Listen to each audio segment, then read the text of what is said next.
Hi, my name is Tom. Today I'm going to show you how to do your disc brakes, changing out the pads and rotors for yourself to probably save yourself some money. Or if you're a handy person, you just like to do this kind of stuff. It's actually simple and not too bad to do. Starting out is you just need some basic tools after you get your parts from the store.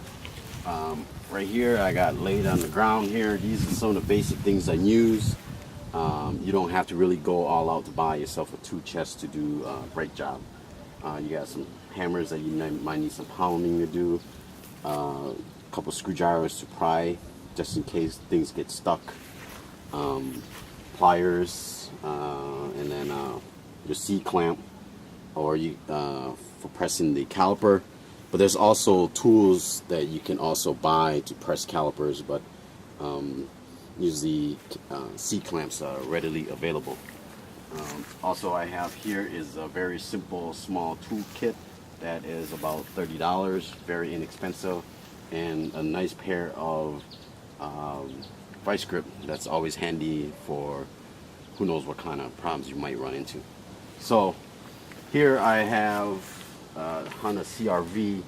What we're going to do is inspect, after we take the wheel off, inspect the rotors, and then to see how far or how deep it has worn down onto the rotor. So as soon as I disassemble this, I will rerun the video again, but the disassembly part is very simple. You have two screws here. Some cars, they vary in different size and different types of tools, but normally they're standard sockets.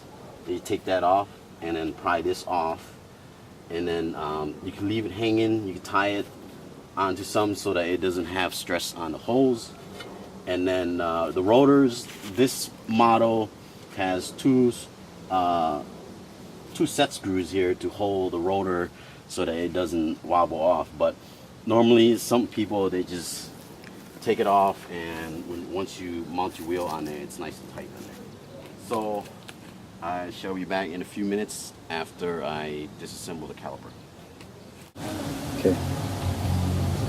Alright, I just remember something here on one of the things that I recommend doing is when you work on vehicles with rust and sharp edges, is to wear some type of glove which protects your hand from getting cuts and things like that. I normally make it a good practice. And then also another thing is if you want to wear safety glasses, which a lot of people recommend, but there's nothing too aggressive here that we're doing.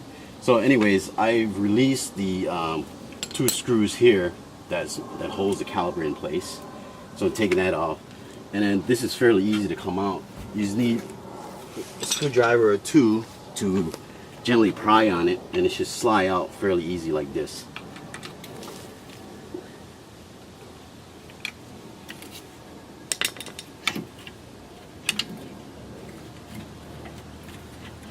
Try to not have the caliper fall down because that puts stresses on the holes itself. With older vehicles, there's always cracks and stuff like that, so you don't want to make that too progressive. So that's the caliper coming out. We'll come back to this to press the actual caliper here back so it's flush. I would do that with a caliper later on. I mean a C-clamp. So one of the things you want to look at when you have this off is that look at the pad condition and the rotor condition. This one I had to pry a little bit. It was kind of rusted in there. Looks like the pads are really high, so tells me that this side most likely it's going to be a good rotor. But that'd be the next thing that I need to take off. Is I'm going to take off the caliper bracket, which should have two screws holding it, and then I will remove these two screws that will remove the rotor, and then we will check the condition of that and to see if it's still reusable. Sometimes depending on the manufacturer's spec, you might have to replace and put a new rotor on there. So I will be back in a few minutes. Okay, so here I got the two screws that's holding the caliper bracket loose, And so I'm going to remove the 2 bolts or screws. Here they are. And this should slide right out easily. As you can tell, that's in the back here. That's where the 2 bolts go. And then here, the next thing I need to do is remove the rotor. Like I said earlier, you got 2 set screws here that's holding it in place. So normally what I do is take the fitting screwdriver and tap on it fairly good amount just to loosen up the corrosion, and then give it a nice twist, and that should slide right out. Sometimes if you get stuck, you might have to just drill it out, which doesn't take too much. Once you drill it out, you don't really have to replace it, like I said earlier, because once you put your wheel on there, it's going to lock it in place. So I'm going to remove these 2 screws, which are coming out fairly good. And then all it takes is, most of the time, it just slides right out, just like this. This might need a little bit of prying, depending on where the position of the brake is for the e-brake. Okay, so this, I'll have to just pry it.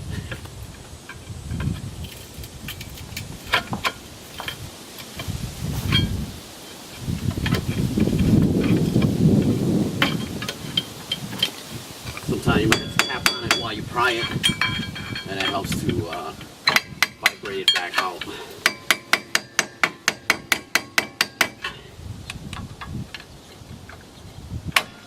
There we go.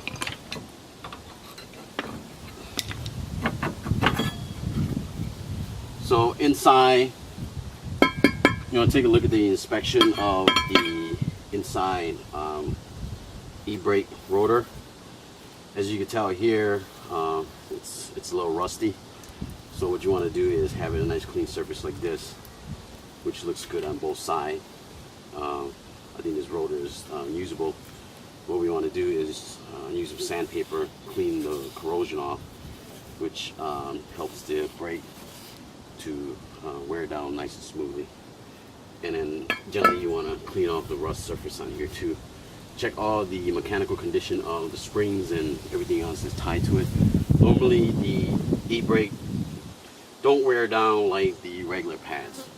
So at this point I'm going to say that this rotor we will reuse, and then just do the cleanup and put everything back together. So while I do the cleanup, I will be back in a few minutes, and then we'll go from there. Okay, so here we got the rotor clean off, and we're just gonna pretty much go in reverse, put everything back together. So go ahead and align the rotor where it's supposed to go, and then make sure that the set screw lines up with the holes. This one here I gotta adjust, and then it should slide in fairly easy. Sometimes you might have to do a slight tap because of the movement on the brake pads. Tap it with a screwdriver, which is fine, and it'll just bottom out, or you can use a hammer. So put the screws back on.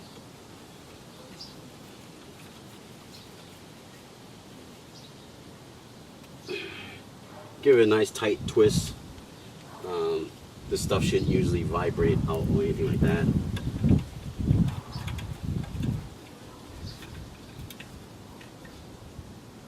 Okay, that should do it. And then go ahead and put the mounting bracket back on. You can grease some of the locations where the caliper or the pads slide back and forth.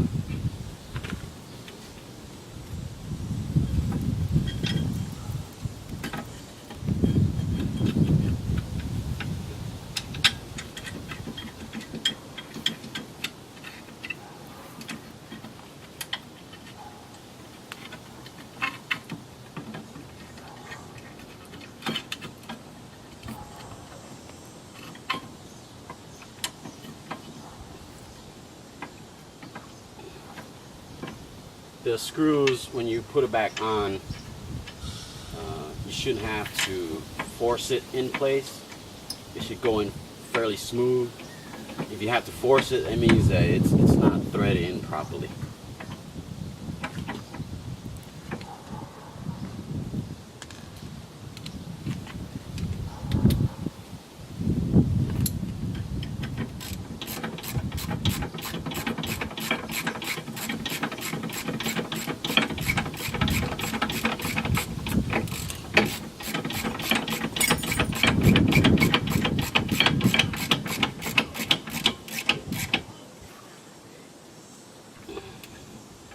Give it about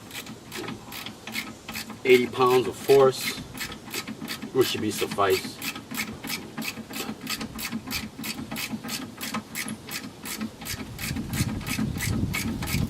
If you can't push that much, I usually stick a metal bar on the end of the ratchet and use a pry bar to give it a little bit more force.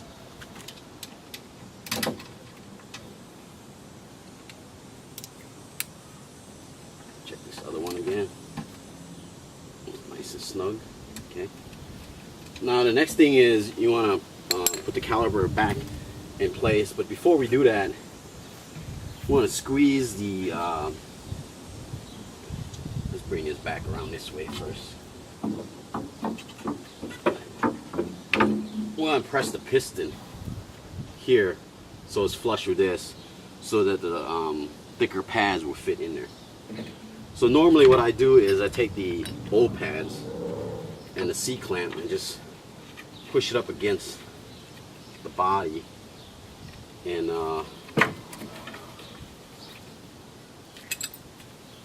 get that C-clamp in there. Oops. I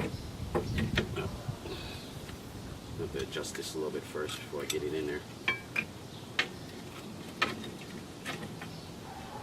Make sure that the C-clamp sits kind of straight because you want a nice even press.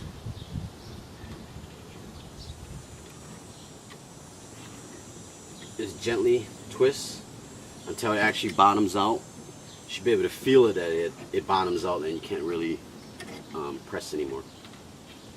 You can visually see it where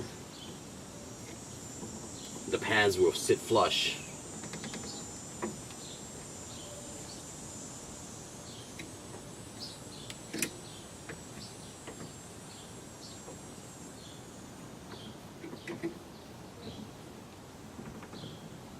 There we go. So it bottoms out, so I can't turn it anymore. That means that it should be good to go. Alright, so what I'm going to do is mount this back in reverse like I took it off, and then I will be back in a minute to show you the remaining parts.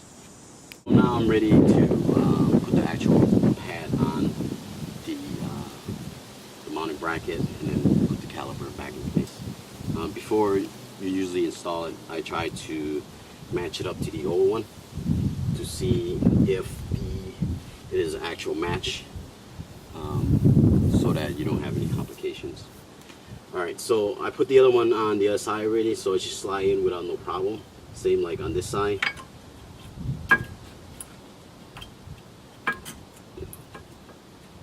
And there you have it. And then bring the caliper back on. Since we already pressed the piston back, it should go right in place. It should slide in there nice and smooth. Press these nuts back so that it lines up with the hole for the caliper bolts. And then, so I'm gonna hold it in place and then put the bolts on there.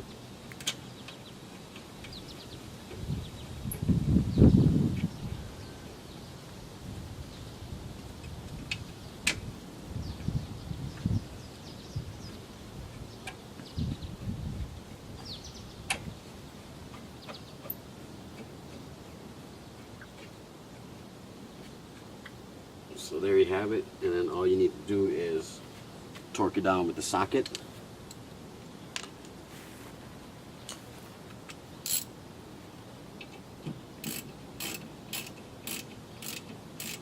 if the other bolt right here that's holding it is moving, you can use, like I said, a plier or a vice grip. Or if you have box wrenches laying around or whatever, that's a useful tool as well. You can use that. But for me, a pair of vice grip is fine.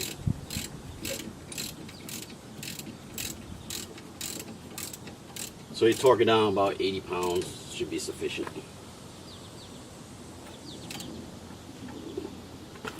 Okay, and then repeat for the other opposite side.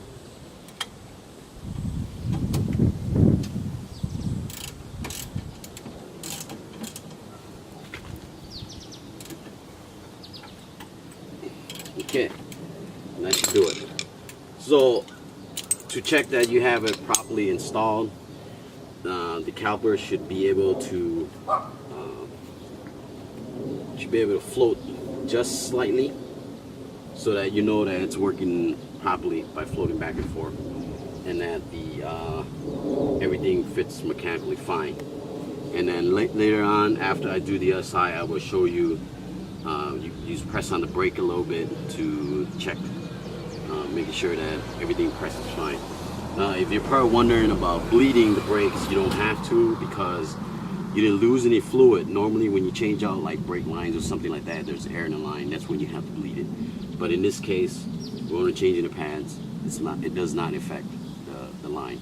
So I will be back in a little bit and then show you the other parts. Thanks. Okay, so we put everything back together, put the wheel back on. The final thing we need to check is you can check your fluid level, make sure it is within the minimum maximum range. Then you want to do is pump the brakes to make sure it feels nice and tight, which it might take several pumps. The first pump might go down fairly low, but as you pump, it should start to stiffen up, and the brake pedal should feel a little bit more closer towards you. So that's what I'm feeling right now. And then pretty much you're ready to go for a test drive, and then you should be good to go. So good luck on your project.